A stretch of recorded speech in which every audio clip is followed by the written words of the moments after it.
Hello students, very good evening to all of you. जो हमारा कल का लेक्चर था उसके अंदर हम क्या डिस्कस कर रहे थे, हम उसके अंदर हमारा जो टॉपिक चल रहा था एंडोक्राइन सिस्टम। हम एंडोक्राइन सिस्टम पढ़ रहे थे। एंडोक्राइन ग्लैंड्स के अंदर हमने 2 ग्लैंड्स कंप्लीट कर चुके थे। जो पहली ग्लैंड थी वो थी बेटा पिट्यूटरी ग्लैंड, एंड जो सेकेंड ग्लैंड थी हमारी वो थी थायराइड ग्लैंड। तो थायराइड ग्लैंड के बारे में हमने डिस्कशन किया था कि थायराइड ग्लैंड क्या होती है। 2 तरह के वो हार्मोन सीक्रेट करती थी, जिसके पास सिग्नल्स कहाँ से आते थे, थायराइड ग्लैंड के पास में जो सिग्नल्स आते थे वो आते थे पिट्यूटरी से।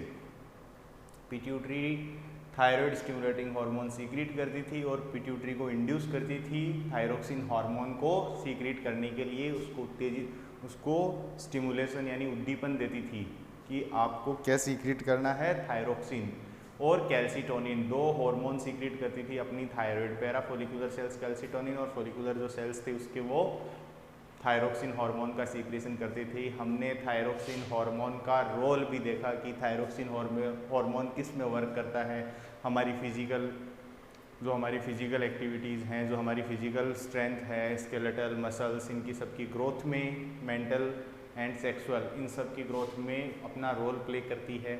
अगर थायरोक्सिन का स्त्रावण ज़्यादा होता है तो हाइपरथायरॉयडिज्म होता है, और इसका अगर कम स्त्रावण होता है तो हाइपोथायरॉयडिज्म होता है। इसके हमने बहुत सारे डिजीजेज भी देखे थे, क्रेटिनिज्म, मिक्सोडिमा, हेसीमाटो, सिंपल घेंगा, सामान्य घेंगा, ऐसे हमने बहुत सारे इससे उत्पन्न होने वाले रोगों के बारे में डिस्कस किया। और हाइपर में भी हमने बहुत सारे ग्रेवीज डिजीज़, एक्सोथैलेमिक गोइटर, तो हमने बहुत सारे ऐसे कुछ डिस्कशंस किए थे। और आज जो बेटा हमारी जो अगली एंडोक्राइन ग्लैंड है, आप ये बात याद रखना, एंडोक्राइन ग्लैंड्स अपना सीक्रेशन ब्लड स्ट्रीम के अंदर करती हैं और ये कोऑर्डिनेटेड मैनर में वर्क करती हैं, मतलब उसके साथ संयुक्त कार्य करती हैं। किसके साथ? नर्वस सिस्टम, जो हमारा तंत्रिका तंत्र है, उसके साथ में अंतःस्रावी ग्रंथियाँ मिलकर अपना कार्य करती हैं। तो उसके अंदर जो हमारी अगली ग्रंथि है, मतलब तीसरे नंबर की जो हमारी ग्रंथि है, तीसरी जो अंतःस्रावी ग्रंथि है, उसका नाम है पैराथायरॉयड ग्रंथि। ये पैराथायरॉयड ग्रंथि कहाँ पे होती है, क्या लोकेशन है, कौन सा हार्मोन सीक्रेट करती है, और जो उसका हार्मोन सीक्रेट होता है वो क्या करता है, उसका काम क्या है।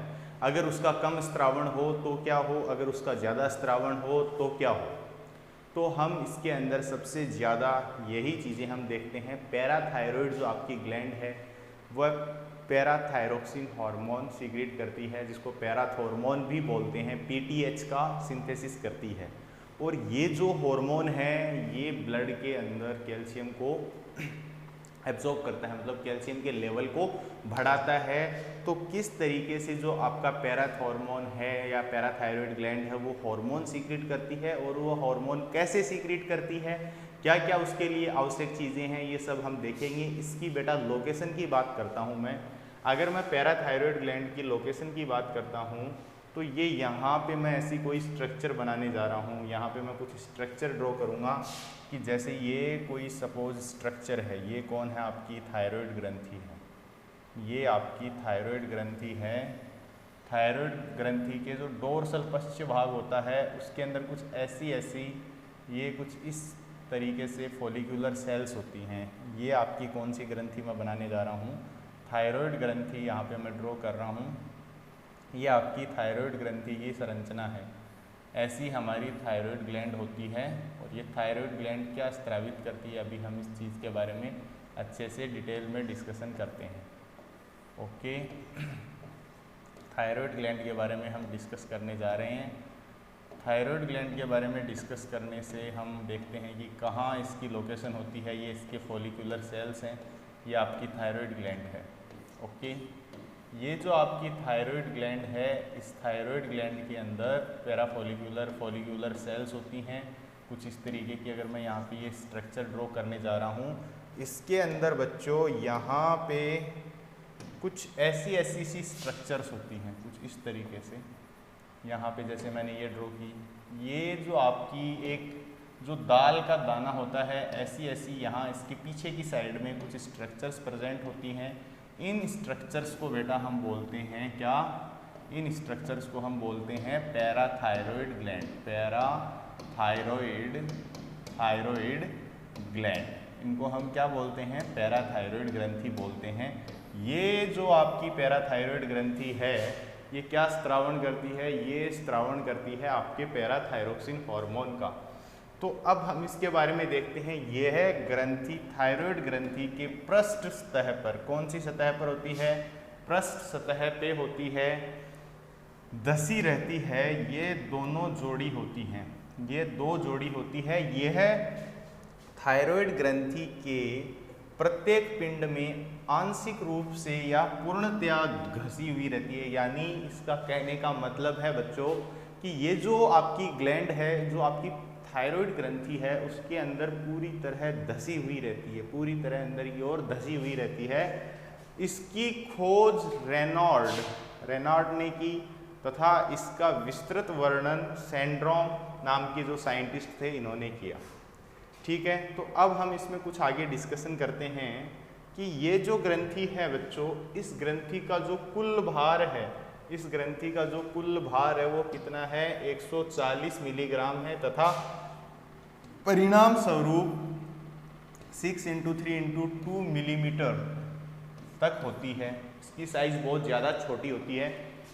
ये ग्रंथियां भ्रूणावस्था में तीसरी व चौथी ग्रसनी के दरारों में एपिथीलियम के अंदर, अर्थात इसकी जो उत्पत्ति है वो एंडोडर्म से हुई है। आपकी 3 तरह की जो आपकी लेयर्स होती हैं, एक होती है एंडोडर्म, मेसोडर्म और एक्टोडर्म। तो इसका जो ओरिजिन है वो बेटा कहाँ से हुआ है? इसका जो ओरिजिन हुआ है वो एंडोडर्म से हुआ है। हार्मोन में हमें इतना याद रखना है कि जो पीटीएच है, पैराथायरोक्सिन हार्मोन, यानी कौन सी ग्लैंड है, वो ग्लैंड क्या हार्मोन सीक्रेट करेगी और जो हार्मोन सीक्रेट करेगी उस हार्मोन का कार्य क्या है हमारे शरीर के अंदर, सिर्फ हमें इतना ध्यान में रखना है। तो ये जो ग्रंथि है केवल एक हार्मोन पैराथॉर्मोन, पीटीएच भी बोलते हैं इसको, पैराथॉर्मोन का स्त्रावण करती है। इसे कोलिप्स, इसको हम क्या बोलते हैं? पैराथॉर्मोन को हम क्या बोलते हैं? पैराथॉर्मोन को हम कोलिप्स हार्मोन भी बोलते हैं। क्या बोलते हैं? कोलिप्स हार्मोन भी बोलते हैं। इसको हम क्या बोलते हैं? कोलिप्स हार्मोन। कोलिप्स हार्मोन भी इसको बोला जाता है।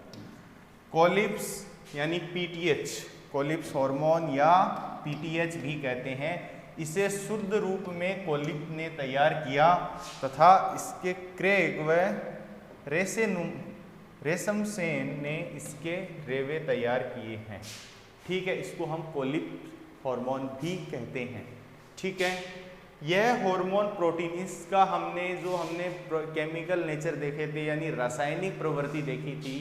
तो रासायनिक प्रवृत्ति इस हार्मोन की बच्चों कैसी होती है? इस हार्मोन की जो रासायनिक प्रकृति होती है वो प्रोटीन होती है, यानी पेप्टाइड होती है। ये कि इसकी जो रासायनिक प्रॉपर्टी है वो कैसी होती है? प्रोटीन हार्मोन है, यानी प्रोटीन नेचर है इसका जो अगर मैं केमिकल नेचर की बात करता हूँ तो इसकी केमिकल नेचर कैसी होगी? केमिकल नेचर यानी रासायनिक कैसी होगी? ये प्रोटीन की होगी। किसकी होती है? ये प्रोटीन नेचर का होता है। तो ये बात आप याद रखना। अब बच्चों आगे बढ़ते हैं अपन। पैराथॉर्मोन क्या करता है? पैराथॉर्मोन का कार्य क्या है? अब मेरी बात सुनने की कोशिश करना। पैराथॉर्मोन जो हार्मोन है वह है ब्लड के अंदर कैल्शियम का लेवल बढ़ाता है। और कैल्शियम एक बहुत ही महत्वपूर्ण एलिमेंट है, आयन है कि Ca+2 है उसका हमारी बॉडी के अंदर बहुत सारे कार्य हैं। जैसे कि बात करते हैं हमारी जो मसल्स हैं उसके अंदर कॉन्ट्रैक्शन या रिलैक्सेशन यानी स्थिलन जो होता है वह किसके थ्रू होता है? कैल्शियम से होता है। अगर पैराथॉर्मोन की कमी आ जाएगी तो हमारी जो मसल्स हैं उनके अंदर ऐंठन आना, टिटेनाई जो रोग होते हैं वो हो जाता है, स्पाज्म आना, क्रैम्प्स आना जिसको अपन बाइंटा बोलते हैं, पैर अटकते रह जाना। तो ये सारी चीज़ें क्या है? ये कहाँ से उस कैल्शियम को ये कहाँ से लाती है? कहाँ से ये उस कैल्शियम को लाती है? हम जो भी डाइट लेते हैं, सपोज हमने मिल्क हमारा कैल्शियम का सोर्स है, हमने एग लिए, बहुत सारी हम जो अपने जो फूड से भी कैल्शियम को निकालती है। दूसरा, अगर ऐसा नहीं है कि कोई दूध नहीं पी रहा है, इसका मतलब उसमें तो कैल्शियम की कमी आ जाएगी। कैल्शियम का जो रिजर्वियर है, जो मतलब संग्रहित रखता है कैल्शियम को, वो जो हमारी बॉडी का पार्ट है बच्चों, वो है हमारी हड्डियाँ। हड्डियों से के अंदर ओस्टियोक्लास्ट सेल्स होती हैं जो क्या करती हैं, उसको रिमूव करती हैं और उसको ये एब्जॉर्ब करके ब्लड के अंदर कैल्शियम जो है आपका उसका लेवल ये बढ़ा देती है। तो ये बात आप अच्छे से याद रखना। अभी अपन डिस्कस करते हैं। पैराथॉर्मोन रक्त में कैल्शियम तथा फॉस्फेट आयनों की संख्या का नियंत्रण करके अंत वातावरण में अखंडता को बनाए रखता है। मतलब जो आपका होम्योस्टेसिस है उसको ये क्या करता है, बनाए रखता है, सुचारू रूप से उसको बना के रखता है। पेशी संकुचन, अब इसके कार्य सुनना। पेशी संकुचन यानी जो आपकी पेशियां हैं उनके अंदर जो संकुचन होता है वो पैराथॉर्मोन की वजह से होता है। प्रेरणा संवहन, हृदय संपंदन, हृदय स्पंदन, रक्त स्कंदन यानी ब्लड का क्लॉट होना, हार्ट के अंदर कॉन्ट्रैक्शन होना और जो आपके नर्व्स के अंदर इम्पल्स जाती हैं वो भी इस कैल्शियम आयन का महत्वपूर्ण रोल है। तथा अस्थि निर्माण, बोन फॉर्मेशन यानी जिसको ओस्टियोब्लास्ट जो सेल होती है बोन का फॉर्मेशन में भी काम आता है। तथा अंडाणु निषेचन यानी जो आपका एग का फर्टिलाइजेशन होता है, एग फर्टिलाइजेशन के अंदर भी इसका कार्य होता है। एग आपका फर्टिलाइजेशन होता है उसमें भी ये अपना रोल प्ले करती है। खनिज तत्वों में कैल्शियम +2 की मात्रा शरीर में सर्वाधिक होती है तथा लगभग 99% कैल्शियम तथा फॉस्फोरस अस्थियों में तथा 1% जो फॉस्फोरस होता है वो एक्स्ट्रा सेलुलर फ्लूइड में उपस्थित होता है। एक्स्ट्रा सेलुलर फ्लूइड की मैं बात करता हूँ कि ये कोशिकाएं हैं, ये कोशिका है, ये कोशिका है। यहाँ पे जो आपको फ्लूइड मिलेगा, ये सेल्स हैं, इन सेल्स के बीच में यहाँ पे जो आपको फ्लूइड मिलेगा इसको बोलते हैं एक्स्ट्रा सेलुलर फ्लूइड। ठीक है, यहाँ पे इसमें भी आपको कैल्शियम की मात्रा मिलेगी, यानी ECF के अंदर भी आपको कैल्शियम उपस्थित मिलेगा। शरीर की अखंडता में कैल्शियम के स्तर को बनाए रखने के लिए संयुक्त रूप से पैराथॉर्मोन या थायरोकैल्सिटोनिन या विटामिन डी जिसको अपन बोलते हैं कोरोकैल्सीफेरोल कार्य करते हैं। मेरी बात सुनना, जो विटामिन डी है वो इसके सिंथेसिस को बढ़ाता है हमारी बॉडी के अंदर। विटामिन डी क्या करता है, विटामिन डी इसके सिंथेसिस को बढ़ाता है। कैसे बढ़ाएगा विटामिन डी इसके सिंथेसिस को? विटामिन डी क्या करता है, विटामिन डी हमें धूप से मिलता है, तो धूप से अगर हमें विटामिन डी मिलेगा वो विटामिन डी क्या करेगा, सिंथेसिस होगा, यानी कैल्सीफेरोल का सिंथेसिस होगा और ये जो आपका थायरोक्सिन पैराथॉर्मोन हार्मोन है उसके स्रावण को बढ़ाता है। ठीक है, ये सारे मिलके क्या करते हैं, कैल्सीफेरोल, ये सारे मिलके कैल्शियम की जो बैलेंस होता है उसको बना के रखते हैं। इसके एंटागोनिस्टिक, सर पैराथॉर्मोन हो गया, थायरोकैल्सिटोनिन, सर थायरोकैल्सिटोनिन तो थायराइड ग्लैंड सीक्रेट करती है। थायराइड वो क्या करता है, ब्लड के अंदर कैल्शियम लेवल को कम करता है, ये बढ़ाता है। तो दोनों हार्मोन आपस में विपरीत हैं, यानी एंटागोनिस्टिक हैं। दोनों हार्मोन की जो कार्य प्रणाली है वह एक दूसरे के अगेंस्ट कैसे हैं, एंटागोनिस्टिक हैं, दोनों आपस में विपरीत कार्य करते हैं। तो ये बात आप यहाँ पे याद रखना।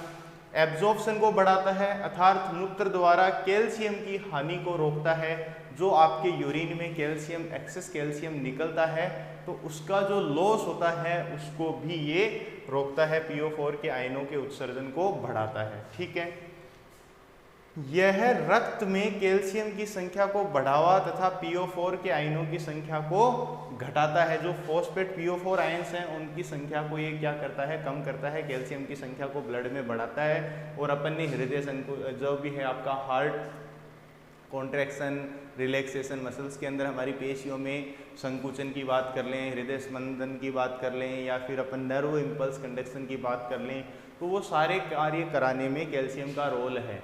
अगर सोचो मसल्स में अगर कॉन्ट्रैक्शन नहीं होगा तो क्या होगा? अगर मैं बोल दूं कि हमारी बॉडी से क्या पैराथायरॉयड ग्लैंड निकाल दी जाए तो क्या हम जिंदा रहेंगे? नहीं रहेंगे बच्चों। क्या रीज़न है? क्योंकि अगर मसल्स में कॉन्ट्रैक्शन बंद हो गया, मसल्स में अगर कॉन्ट्रैक्शन बंद हो गया तो क्या होगा?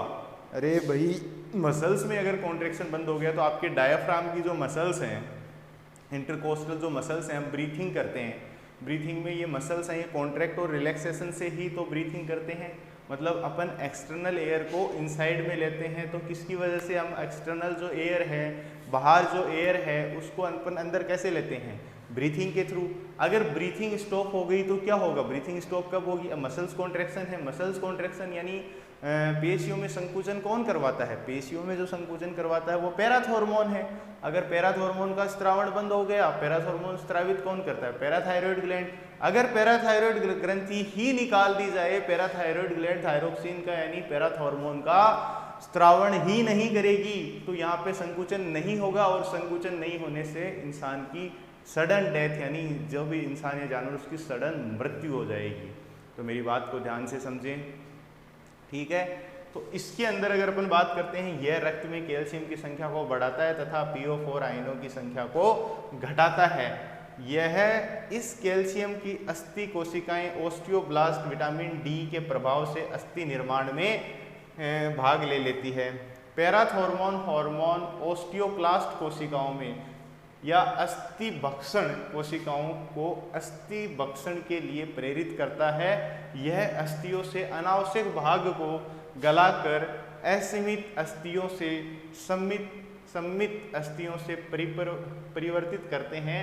शरीर में हड्डियों का पुनर्निर्माण जीवन भर होता रहता है। इसी के फलस्वरूप रक्त में कैल्शियम आयनों की जो मात्रा है वो बनी रहती है। क्या बोल रहा है इसका बेटा, कहने का मतलब ये है कि जो हमारी बोन्स होती हैं, जो हमारी हड्डियां होती हैं, हड्डियों के अंदर ओस्टियोक्लास्ट सेल होती है। ऐसे अगर मैं कोई स्ट्रक्चर यहाँ पे ड्रॉ करना चाहूँ, ये क्या है, बोन है, तो यहाँ पे जो ओस्टियोक्लास्ट सेल होंगी, ओस्टियोक्लास्ट जो सेल होंगी वो जो आपका कैल्शियम है उस कैल्शियम को बाहर रिलीज करेंगी। अब ये Ca+2 जो यहाँ से हुआ, ये कहाँ जाएगा, यहाँ से ब्लड के अंदर जाएगा पैराथॉर्मोन के थ्रू, यानी ब्लड के अंदर जाएगा। अब ब्लड के अंदर कैल्शियम की जो मात्रा है वो बढ़ेगी। ये काम कौन कर रहा है, पैराथॉर्मोन कर रहा है, पैराथॉर्मोन कर रहा है। तो इस तरीके से जो नियंत्रण है कोशिकाओं के अंदर, नियंत्रण है किसका नियंत्रण, जो भी आपके कैल्शियम आयंस हैं इनके नियंत्रण को ये सामान्य बना के रखता है। कौन, जो आपका पैराथॉर्मोन हार्मोन है वह इसको बना के रखता है, यानी इसको बढ़ा के रखता है। इस नियंत्रण को ये क्या करता है, निर्धारित रखता है। तो मेरी बात पे बिल्कुल गौर करना। वयस्क मानव के शरीर में लगभग 1 किलोग्राम कैल्शियम होता है। एक एडल्ट मैन के अंदर 1 kg कैल्शियम प्रेजेंट होता है। प्रति 100 मिली रक्त के अंदर कैल्शियम की मात्रा 12 ग्राम होती है, यानी 100 ml ऑफ ब्लड, जो आपका 100 ml रक्त है उसके अंदर कितना होगा, 12 ग्राम आपकी 12 ग्राम कैल्शियम की मात्रा उसके अंदर उपस्थित होगी। तो अब अपन आगे चलते हैं कि पैराथॉर्मोन पेशियों में क्रियाशीलता को बनाए रखता है। यह जो आपकी हड्डियां हैं उनके अंदर क्या करता है, पेशियों के अंदर जो आपकी मसल्स हैं उसके अंदर क्रियाशीलता को बनाए रखता है। यहाँ पे बिल्कुल ध्यान से देखना कि ये वही बात बोल रहा है जो मैंने आपको बताई। इसके विपरीत thyrocalcitonin hormone, thyrocalcitonin hormone, thyrocalcitonin hormone इसके विरोधी हार्मोन होता है। किसके विरोधी हार्मोन होता है, पैराथॉर्मोन के, पैराथॉर्मोन के विरोधी हार्मोन कौन सा होता है, पैराथॉर्मोन, यानी जो आपका PTH होता है, पैराथॉर्मोन के विरोधी जो हार्मोन होता है, मतलब एंटागोनिस्टिक।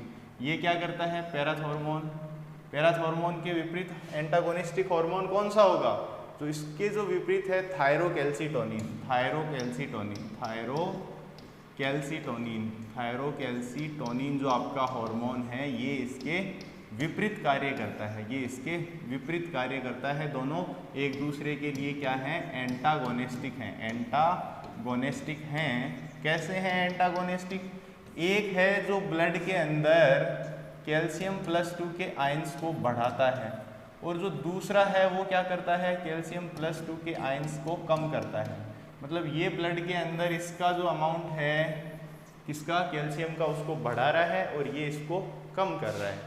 ठीक है, तो इस तरीके से इसको अपन बोल सकते हैं कि इसके विपरीत थायरोकैल्सिटोनिन, थायरोकैल्सिटोनिन हार्मोन पीटीएच के विरोधी हार्मोन है। कैसा हार्मोन है? पीटीएच के विरोधी। ये बहुत इंपॉर्टेंट है, एंटागोनिस्टिक हार्मोन आपको याद करने पड़ेंगे। जो आपका एंडोक्राइन या अंतःस्रावी ग्रंथियां हैं उसमें एक तो ये हो गया। दूसरा हार्मोन अगर मैं बात करता हूँ तो इंसुलिन और ग्लूकागोन दोनों हार्मोन एक दूसरे के विरोधी हार्मोन है। दोनों हार्मोन कैसे हैं?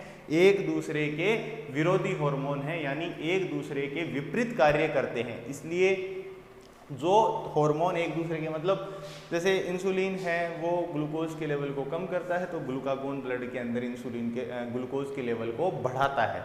इसी तरीके से यहाँ पे एक है जो कैल्शियम के लेवल को बढ़ाता है, एक है उसको कम करता है, तो दोनों एक दूसरे से मिलकर क्या करते हैं? उसको नियंत्रित करते हैं, उसको मेंटेन करने का जो कार्य है वो करते हैं। कौन? आपका थायरोकैल्सिटोनिन और पीटीएच पैराथॉर्मोन, ये दोनों नियंत्रण करते हैं रक्त के अंदर कैल्शियम के लेवल को मेंटेन करने में। कैल्शियम, ठीक है। अल्प स्त्रावण यानी पीटीएच या पैराथॉर्मोन के अल्प स्त्रावण से ईसीएफ में कैल्शियम की मात्रा कम हो जाती है। कैल्शियम की मात्रा कम हो जाती है, इससे हाइपोकैल्सीमिया, हाइपो का मतलब लेस, हाइपो का मतलब क्या होता है? लेस, एंड कैल्शियम का मतलब, कैल्सीमिया का मतलब कैल्शियम का लेवल क्या हो गया? Ca+2 का लेवल क्या हो गया? कम हो गया। Ca+2 क्या हो गया? कम हो गया, यानी लेस हो गया। ये ऐसा अगर इसके अंदर कैल्शियम का लेवल एक्स्ट्रा सेलुलर फ्लूइड में कम हो जाना, इसको हम बोलते हैं हाइपोकैल्सीमिया। तो बच्चों होगा क्या, अपन अगर डिस्कस करते हैं कि कैल्शियम आयनों की कमी के कारण पेशियों, तंत्रिकाओं व अनावश्यक उत्तेजना होने के कारण पेशियों में ऐंठन, दौरे पड़ने लगते हैं। कभी कभी ऐच्छिक पेशियां लंबे समय तक संकुचित रह जाती हैं। ये तो आपने एक्सपेरिमेंटल देखा होगा कि देखो कैल्शियम ये सारे काम करवाता है, अगर मसल्स के अंदर क्या करवा रहा है, जैसे ही एक्टिन और मायोसिन वहाँ पे कैल्शियम रिलीज होता है, कैल्शियम के रिलीज होते हैं, उनके अंदर कॉन्ट्रैक्शन और रिलैक्सेशन होता है। अब अगर वहाँ से कैल्शियम स्त्रावित नहीं हुआ तो कैल्शियम स्त्रावित ना होने की वजह से क्या होगा, जो आपकी मसल्स हैं जैसे वो कॉन्ट्रैक्ट हैं तो कॉन्ट्रैक्टेड ही रह गई, वो बिल्कुल वैसे नहीं होती। कई बार अपन नहीं बोलते इसके अंदर बाइंड आ गया, हाँ पैर मेरा सीधा नहीं हो रहा, तो उस सिचुएशन के अंदर क्या होता है, वहाँ पे टिटेनाई यानी स्पाज्म या क्रैम्प्स, बाइंटे जिसको बोलते हैं, वो आना स्टार्ट हो जाते हैं। कुछ टाइम के लिए वहाँ से जो पार्ट होता है वो बिल्कुल सीधा नहीं होता, क्योंकि क्रैम्प्स आने लग जाते हैं, कैल्शियम का कमी की वजह से ये चीज़ें होने लग जाती हैं। तो इसको अपन देखते हैं, अगर टिटेनाई यानी इसको क्या बोलते हैं, अगर टिटेनाई इंटरकोस्टल पेशियों तथा डायाफ्राम की पेशियों में ही जाए तो जंतु क्या हो जाता है, उसको अपन क्या बोलते हैं, एस्फाइक्सिया के कारण मर जाता है। इस ऐसे रोग को अपन एस्फाइक्सिया बोलते हैं। अगर डायाफ्राम की पेशियां, जो डायाफ्राम की मसल्स हैं, डायाफ्राम की जो पेशियां हैं, उनके अंदर अगर कैल्शियम का लेवल कम हो जाता है, वहाँ पे अगर कॉन्ट्रैक्शन यानी संकुचन बंद हो जाता है, तो उसी टाइम उस जीव की मृत्यु हो जाती है। पैराथायरॉइड ग्रंथि को निकाल देने पर तुरंत मृत्यु हो जाती है, यानी क्विक डेथ हो जाती है। यह सबसे घातक अवस्था होती है, इसको हम सबसे लीथल स्टेज बोलते हैं। अगर पैराथायरॉइड ग्रंथि किसी की निकाल दी जाए तो उसके अंदर कैल्शियम का लेवल, कैल्शियम की कमी आ जाएगी, उसके अंदर कैल्शियम की क्या आ जाएगी, कमी, और उसकी वजह से, कमी आने की वजह से जो आपका हार्ट बीट, तंत्रिका तंत्र का काम करना, दौरे क्यों पड़ने लग जाते हैं, प्रॉपर सिग्नल नहीं जाएगा ब्रेन के पास, पागलों की तरह बिहेव करेगा, उल्टी सीधी हरकतें करेगा, सब पैराथायरॉइड ग्रंथि की वजह से। अगर पैराथायरॉइड ग्रंथि थायरोक्सिन पीटीएच का सिंथेसिस नहीं करेगी तो कैल्शियम की जो मात्रा है वो कम हो जाएगी, ठीक है। तो ऐसी कंडीशन को अपन हाइपोकैल्सीमिया बोलते हैं। और ये जो सेकंड आती है अति स्त्रावण, यानी पीटीएच का अधिक स्त्रावण होने से क्या होता है, हाइपर सीक्रेशन से, पीटीएच या पैराथॉर्मोन के अति स्त्रावण से अस्थियों का अनावश्यक रूप में भक्षण हो जाता है, जिसके फलस्वरूप हड्डियां गलकर कमजोर व भंगुर हो जाती हैं। अब ये क्या करता है, आपने अभी देखा कि ये मजबूर करेगा किनको, पेशियों, उसको मसल, जो उसकी स्केलेटल जो हमारी हड्डियां हैं, उनको, ओस्टियोक्लास्ट सेल्स को बोलेगा कि ज़्यादा से ज़्यादा कैल्शियम निकालो, ज़्यादा से ज़्यादा वो कैल्शियम निकालेंगे, इसका ज़्यादा स्त्रावण होगा, ज़्यादा स्त्रावण होने की वजह से ये ओस्टियोक्लास्ट जो सेल है उसको सिग्नल देगा कि ज़्यादा से ज़्यादा कैल्शियम का रिटेंशन करो, ज़्यादा से ज़्यादा कैल्शियम को निकालो। अब ज़्यादा से ज़्यादा कैल्शियम निकालेंगे तो हड्डियाँ तो कमज़ोर होंगी ही ना, तो हड्डियाँ कमज़ोर हो जाती हैं, जिसको अपन क्या बोलते हैं, ओस्टियोपोरोसिस बोलते हैं। इस रोग को हम ओस्टियोपोरोसिस कहते हैं, यानी ओस्टिटाइटिस फाइब्रोसा सिस्टिका नामक रोग पैदा होता है। ओस्टियोटाइटिस फाइब्रोसिस सिस्टिका नाम का रोग उत्पन्न होता है। इसे यह नाम इसलिए दिया गया है क्योंकि अस्थि में क्षतिग्रस्त स्थान पर फाइबर युक्त ऊतक में भर जाते हैं। ठीक है, फाइबर भर जाते हैं। ECF यानी ऊतक द्रव्य जो है उसके अंदर कैल्शियम की मात्रा बढ़ जाती है, इससे हाइपर कैल्शियमिया भी कहते हैं। इसको हम क्या बोलते हैं, हाइपर कैल्शियमिया बोलते हैं। रक्त में फास्फेट का स्तर घट जाता है, रक्त के अंदर जो फॉस्फेट है उसका स्तर क्या हो जाएगा, कम हो जाएगा। कैल्शियम आयनों की अधिकता से वृक्कों तथा पित्ताशय यानी गोल ब्लैडर के अंदर पथरी बनने लग जाती है, यानी गोल स्टोन बनने लग जाता है। इसको हम क्या बोलते हैं, इसको पथरी बोलते हैं। गोल ब्लैडर के अंदर स्टोन बनने लग जाता है। अब मेरी बात यहाँ पे बिल्कुल ध्यान से देखना, अपन ने क्या क्या देखा इसके अंदर। ये जो आपका थायरोकैल्सिटोनिन है, ये क्या हो रहा है, यह रुधिर में इसका लेवल घटता है, ठीक है, और यह रुधिर में कैल्शियम के लेवल को बढ़ाता है। तो दोनों ग्लैंड एक दूसरे के लिए कैसी हो गई, ये एंटागोनिस्टिक हो गई, एंटागोनिस्टिक हो गई मतलब विरोधी हो गई, विपरीत फंक्शन करेंगी, दोनों एक दूसरे के विपरीत फंक्शन करेंगी, विपरीत कार्य करती हैं, मतलब उल्टे फंक्शन करती हैं ये बिल्कुल। एक है जो ये क्या कर रहा है, आपका पीटीएच को ज़्यादा स्रावित कर रहे हैं, पीटीएच क्या कर रहा है, ब्लड कैल्शियम को ब्लड के अंदर Ca+2 को बढ़ाता है। और ये क्या करता है, आपका जो थायरोकैल्सिटोनिन है, थायरोकैल्सिटोनिन है, ये क्या करता है, थायरोकैल्सिटोनिन ब्लड के अंदर Ca+2 के आयंस को कम करता है, ठीक है। तो दोनों एक दूसरे के विपरीत कार्य करते हैं, जैसा कि हमने देखा दोनों एक दूसरे के विपरीत हार्मोन हैं। अगर इसका ज़्यादा स्रावण होता है तो ये हाइपर कैल्शियमिया करता है, हाइपर कैल्शियमिया के कारण गोल स्टोन पथरी पड़ने लग जाती है, सिस्टिक फाइब्रोसा टाइप की डिजीजेस होने लग जाती है। और अगर मैं बात करता हूँ, इसका स्रावण कम होने की वजह से हड्डियाँ कमज़ोर हो जाती हैं, गलने लग जाती हैं, क्योंकि ये हड्डियों को जो पैराथॉर्मोन है इंड्यूस करता है कैल्शियम को निकालने के लिए ज़्यादा से ज़्यादा।